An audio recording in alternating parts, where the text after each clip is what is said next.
Hola, ¿cómo están? Ahora les voy a hablar del último libro de María Oruña. María Oruña es una autora que me encanta y este es, como ya dije, su último libro. Es una historia de intriga, de misterio, de amor, de mucha historia española. Aprendí mucho porque es una gran lección de valentía. Así que ahí vamos.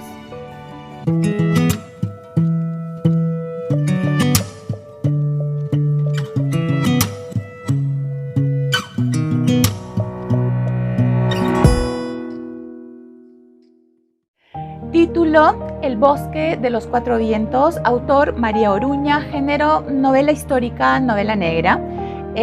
Plaza de edición: Barcelona, España. Editorial Destino. Edición tapa dura, ebook y audiolibro. Fecha de publicación 2020. Páginas 416, ISBN 97884233575543. Costo 19,85 euros en la Casa del Libro, tapa dura. La novela se trata de la búsqueda de los 9 anillos episcopales que en realidad eran un elemento litúrgico sagrado de gran importancia religiosa y de gran importancia por su antigüedad, y que pertenecieron a 9 obispos quienes se retiraron al monasterio de Santo Estevo, ubicado en la parroquia del mismo nombre en Galicia, España. Allí murieron y fueron enterrados entre los siglos X y XI. Sus anillos episcopales, que se guardaron en una cajita de plata, adquirieron la reputación de curar a los enfermos con solo tocarlos o pasarlos sobre el vientre en el caso de las mujeres embarazadas. Entonces, John Becker, un antropólogo social que por esas cosas del destino se convirtió en un cazador de falsificadores y en un detective de reliquias perdidas y obras de arte, se involucró en esta búsqueda por pura casualidad. ¿Okay? Alfredo Comesaña, un guía turístico teatral, tenía una información valiosísima referente a los anillos. Información que le iba a transmitir a John. Pero una noche, antes de ir con todos los turistas y hacer su trabajo de guía del monasterio, de repente empezó a sentirse mal y se desplomó y falleció. Por supuesto, el sargento Chocas Taboada se hace cargo del caso y conoce a John, y ahí arranca la historia. John está seguro que la muerte de Comesaña tiene que ver con los anillos de los obispos, así que empieza a seguirles la pista y a hacer su investigación. Va a todos lados, habla con todo el mundo y se dirige al centro de restauración y conoce a la jefa restauradora Amelia. Ambos se gustan mucho, pero en realidad tenían lastres muy pesados que les impedía querer a la gente. Okay. También trabaja con Amelia un cura, que era como el guarda de ahí, que se llamaba Pablo Quijano. John también se pone en contacto con Germán, un experto en arte, con Antón, el vigilante del monasterio durante 30 años, y de Ricardo Maceda, un anciano que junto con su mujer, la amargada Lucrecia, ocupaban la antigua casa de audiencias, ya que los Maceda eran dueños de esa casa, y la cual tenía en su entrada una especie de blasón con las 9 mitras de los obispos. Paralelamente, el libro nos lleva al siglo XIX y nos cuenta la historia de Marina Vallejo, la hija del doctor Mateo Vallejo, quien iba a trabajar como doctor para el monasterio de Santo Estevo. Y su hija iba a trabajar en la botica con 2 monjes preparando remedios y curando a los enfermos. Lo que más quería Marina en la vida era aprender medicina, al lado de su padre. No le interesaba casarse, le interesaba la política, tenía mucha sensibilidad social, era una mujer adelantada a su época. Y eso a su padre no le gustaba para nada, porque en España se vivían momentos convulsos con el reinado de Fernando VII, porque estaban los que querían abolir la monarquía, o sea, los liberales, y con eso la Iglesia española se vería muy perjudicada.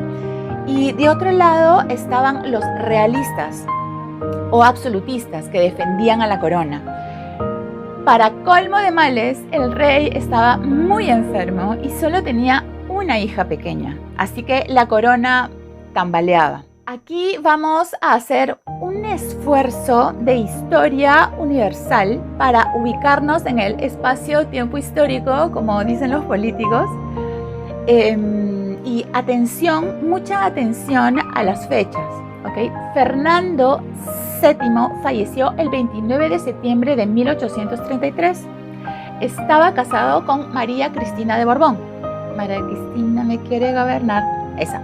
Y tuvieron una hija, Isabel II, que nació el 10 de octubre de 1830. Entonces, si el rey falleció en 1833 y su hija nació en 1830, ¿cuántos años tenía la niña a la muerte del rey? 3 añitos. Igual la hicieron reina, pero con 3 añitos no podía reinar en la práctica. Entonces su madre, María Cristina de Borbón, tuvo la regencia del reino desde 1833 hasta 1840. Y el temor era que durante la regencia de la reina se inclinaran más hacia un gobierno liberal. Y la verdad no se equivocaban, porque tras una primera exclaustración en 1820, después de la cual los monjes pudieron regresar a sus monasterios en 1823, se dio en 1836 lo que se llamó la desamortización de Mendizábal, que fue un proceso gubernamental de comercialización de tierras y bienes propiedad de la Iglesia Católica, que tenía por objetivo básicamente buscar ingresos para pagar la deuda pública del Estado, y que fue un desastre. Y a la convulsión política y social se suma la epidemia del cólera en España, que cobró la vida de 300.000 personas en el periodo de 1833 y 1834. Fue terrible, imagínense ustedes. En ese contexto se da la historia de Marina, nuestra heroína, y de Franquila, un criado que se va a enamorar perdidamente de ella contra viento y marea, porque vio que era virtuosa, inteligente, bella, bondadosa y diferente a todas las chicas de la época y de su clase. Y además era liberal como él. Por supuesto, el padre va a dar el grito en el cielo y hace todo lo posible por separarlos. ¿Quién diría que la suerte de los 9 anillos va a estar íntimamente relacionada con la fuga de Marina y Franquila de su pueblo para no caer en las garras del tirano y déspota del alcalde Maceda, quien los odiaba a pesar de que ellos le habían salvado la vida? Son 46 capítulos narrados en primera y tercera persona. Hay 2 líneas de tiempo, que es el presente, cuando se da la búsqueda de los anillos por parte de John Becker, y el pasado, que se da a mediados del siglo XIX, un poco antes, que es cuando los anillos estaban en plena vigencia, porque los mismos monjes los utilizaban para un tema de sanación. Y en realidad los anillos es lo que une el pasado con el presente. Me ha gustado muchísimo la obra porque el estilo de esta autora es uno de los estilos que más me agradan, que más me gustan. No es tediosa, es fácil de leer. Te tiene en angustia extrema varias veces. No abusa de los flashbacks, esos que te mandan al pasado y de ahí al presente, y de ahí al pasado y de ahí al presente, que la verdad terminas mareado. Y la descripción que hace de los lugares donde se lleva a cabo la historia es fantástica. Te dan ganas de agarrar tus maletas, comprarte un pasaje e irte a Galicia ya mismo. También me gusta su rigor histórico. Es muy interesante conocer esa historia de convulsión social y política en España. No solo lees un libro, sino que aprendes de historia y de cultura general. El personaje que me ha fascinado es Marina y su historia. No sé si esa haya sido la intención de la autora, pero es un súper personaje. En mi opinión, superó a John Becker, que se merece, creo que, un par de historias más para que cuaje junto con Amelia. El personaje de Marina es tan entrañable y tan potente porque rompe los esquemas de su época, del orden establecido. Ella misma se consideraba una persona rara, que solo le interesaban los libros de su padre y que ni siquiera sabía cómo vestirse para una cita amorosa. En una época donde la mujer no se le permitía ni siquiera pensar, donde la mujer era poco más que un arreglo floral, ella hizo lo que le dictaba su corazón, en contra de su padre, del establishment de esos años y de una autoridad abusiva, sobre todo eso. Todos sabemos lo complicado que es enfrentar a una autoridad corrupta, pues ella lo hizo. Recordemos que el alcalde decía: siempre era con sangre como se domesticaba a las masas. Por eso es que Marina lo despreciaba y decía que el alcalde era un cuerpo sin alma. Ella la tuvo clarísima desde el comienzo. Hay una parte en que su criada le preguntaba ¿qué va a hacer en la vida, señorita? Y cuando Marina le decía que no le interesaba casarse con nadie, ¿no? Y le contestaba: vivir, vivir. Entonces ese episodio describe perfecto al personaje y la verdad me encanta. La autora también toca un tema bien importante, que es el fanatismo religioso combinado con la demencia, que puede llevar al extremo de matar a una persona con la finalidad de conservar una tradición y proteger, según la mente retorcida del fanático, un estilo de vida de la comunidad. Por tanto, sin ese estilo de vida, que en realidad es una mentira, ya no vale la pena vivir. Es imposible conservar las costumbres y tradiciones porque la realidad del mundo no es estática. La realidad es que está en constante movimiento y cambia todo el tiempo, es algo dinámico. Los cambios se tienen que dar, son parte de la evolución y nadie puede ir en contra. Finalmente, hay algo súper interesante con relación a esta historia y es que el relato de la autora cobraría vida propia unos meses después.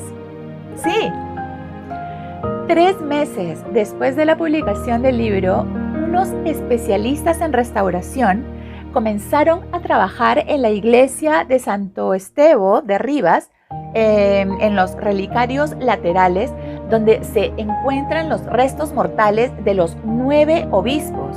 Y los expertos se llevaron una grata sorpresa cuando encontraron dentro de una bolsa de seda con bordados en hilos de oro los anillos de la leyenda. Increíble. Solo había 4 de los 9 anillos, pero una pequeña etiqueta en pergamino aclaraba el porqué. Decía: estos 4 anillos son los que han quedado de los 9 que pertenecieron a los santos obispos. Los demás desaparecieron. Por ellos se pasa agua para los enfermos y sanan, decía el manuscrito. Vania López, experta del Centro San Martín de la Diócesis de Ourense, fue la restauradora que protagonizó el hallazgo y que además insistió al equipo de especialistas en abrir la bolsa, que se hallaba junto a los restos mortales de los obispos. Llevo 20 años trabajando como restauradora y es la primera vez que me encuentro con algo así. Es maravilloso. Es más fácil que te toque la lotería. Eso es lo que ella dijo.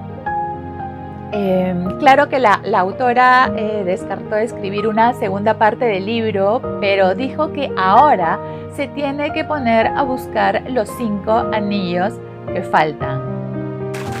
Así que esta es una información que salió en La Vanguardia, el diario. Lo pueden revisar.